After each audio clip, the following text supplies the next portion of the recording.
pakinabangan yung pinagpaguran natin at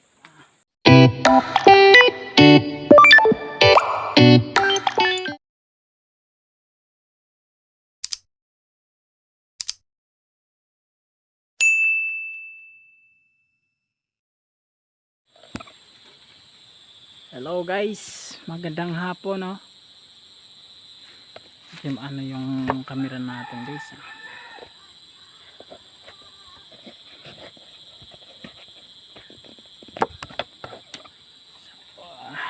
Ayan.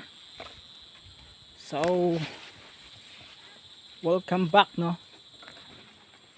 Tagal tayo hindi nakapag-vlog ulit dito sa ating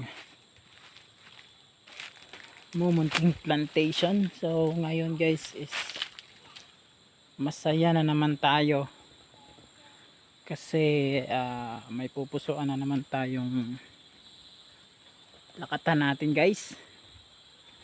So nakapag ulit, namunga ulit no. So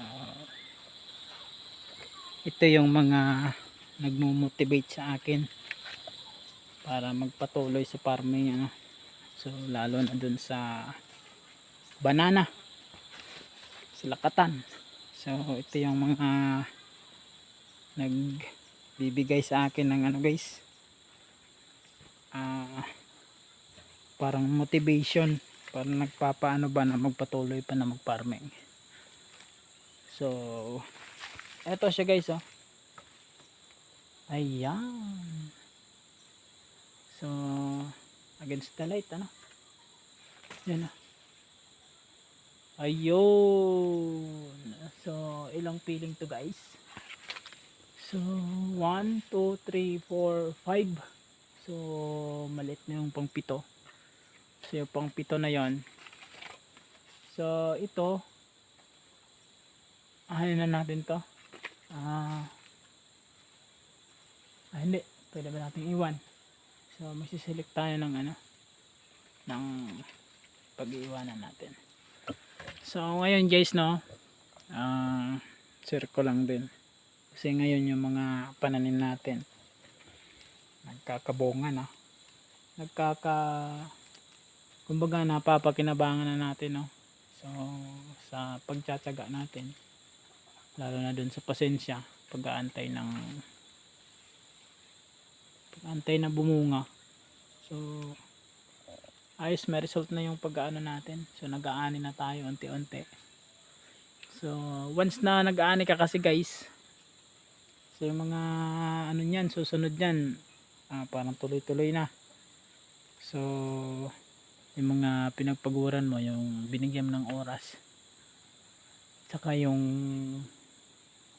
dito, yung pagod, yung pinagtyagaan mo, so bali nag-aani ka na, meron ng result.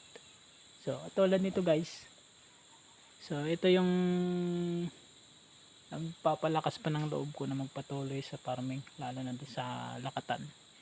Kahit na 1 year, kulang-kulang 1 year, minsan 1 year talaga bago mo siya mapabunga.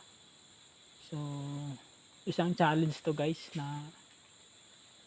lalo na sa akin, lalo na baguhan tayo sa farming So eto, pag nakikita yung ganito, parang nawawala yung pagod mo guys. Yung hindi mo na iniisip yung pagod mo kasi yun yung may result na. Saka yung kagandahan doon, hindi lang result, may may income ka na susunod. So mag-aantay tayo ng 3 months bago na naman siya pakinabangan o natin pagkapirahan. So ayun, so meron ng result yung natin so ito lang yung kagandahan pag medyo tayo pasensyoso. So hindi ko naman sinasabing mahaba yung pasensya ko talaga, pero may tiyaga ako. Yung pasensya na yon lang, parang alalay na lang guys. So ayan, sishare ko lang din para sa mga baguhan na kaano ng saging, no? So lalo na din sa lakatan. So ang lakatan kasi guys, maano yung ano nito na pagbubunga. So matagal talaga siya. So at least ngayon yung mga pananim ko guys. So ayun na, nagkakaano na tayo. So ayun na, ano na tayo guys.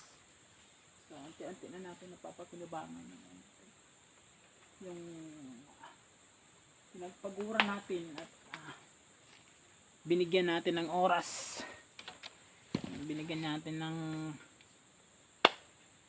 pawis natin. So maganda na to guys, pang ano, makakawala na stress to, lalo na kung makikita mo ng ganito yung pananim. So ano na to guys, sa akin na ano na ako, kumbaga ano na ako, nawiwili na ako. So nawiwili na nga ako sa pananim ko, na titingnan ko na mataba, maganda yung tubo. So hindi ka pa ba masisiyahan yan, lalo na't namunga na. So ito pa yung isa, may pangulam pa ulit tayo. So ayun, thanks God, no, nakapag puso na rin tayo ulit ng ano. Bali ito guys, second generation ng ano natin, ng tanim natin. So second generation, pangalawang bunga. So ayos na rin. So survivor pa siya ng ano guys, ng El Nino. So biruin mo na nakasurvive, tapos binigyan ka pa ng bunga. So nakakatuwa yung ganun. Parang, so yung ano lang natin dyan, bumawi rin tayo. So pag nabenta, ayun, bibili natin ng pataba para commercial fertilizer, para naman sa ganon makabawi din tayo sa kanila. So ayan guys, oh, yung latunda natin, 5 piling din, 1, 2, 3, 4, 5. Yung lakatan natin, 5 piling lang din. So marami silang sabay-sabay guys. So ayun pa, 5 piling din yon. 4 lang, maliit lang. Yung latundan ko dito kasi guys, hindi kasi gaano maganda yung ano dito, lupa, medyo acidic. So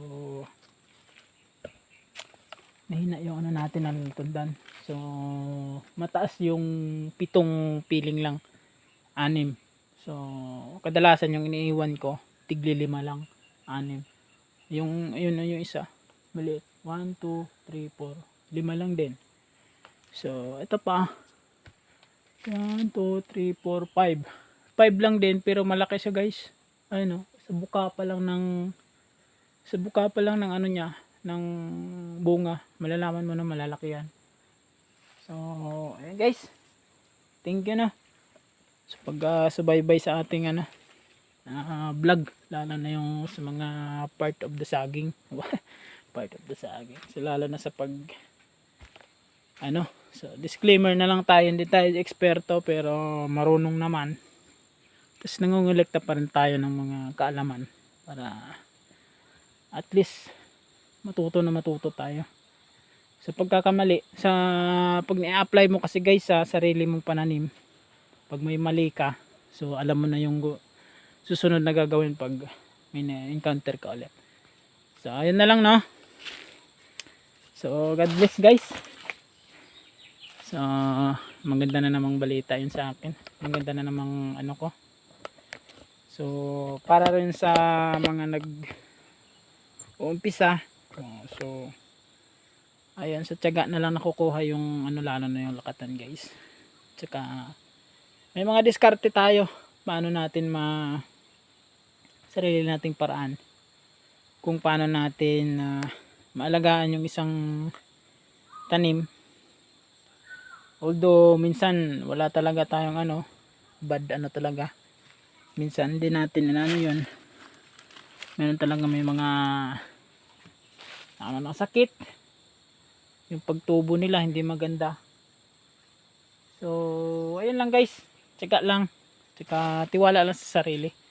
So ayun nga yung ano, ilang ulit nga akong sa magpo 4 years na akong nagtatanim, may mga ano pa rin eh. May mga ano, maling tubo pa rin eh. So hindi pa natin nakakapa masyado. So nag ano pa rin tayo. Tinitraining pa rin natin ang sarili natin na kung paano mapaganda yung tanim, paano mapalago. So unti-unti na guys, nagkakasubwal na yung namumunga natin. Nagkakasubwal. So marami na tayong kukunan na subwal. So meron naman tayong mga tanim malalaki kaso kalat-kalat nga lang. Hindi lang sa isang area. So ayun. God bless no. Happy farming guys no. Salamat sa pagsubaybay no. Pag ano natin sa mga pag views, pag tingin niyo ng mga videos natin. So ayun na lang, motivation na lang yun sa akin guys. So sa mga gusto magsimula, marami namang social media, marami naman yung pagkukunan ng idea. So iyan nyo lang, i-apply nyo na lang sa sarili nyo paraan para makita nyo kung ano yung maganda sa inyo, hiyang para sa inyo.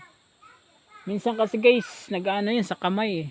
So sa akin, di pa ako bihasa sa pagtatanim. So at least meron tayong napapakinabangan. So ayan guys, magandang hapon o God bless.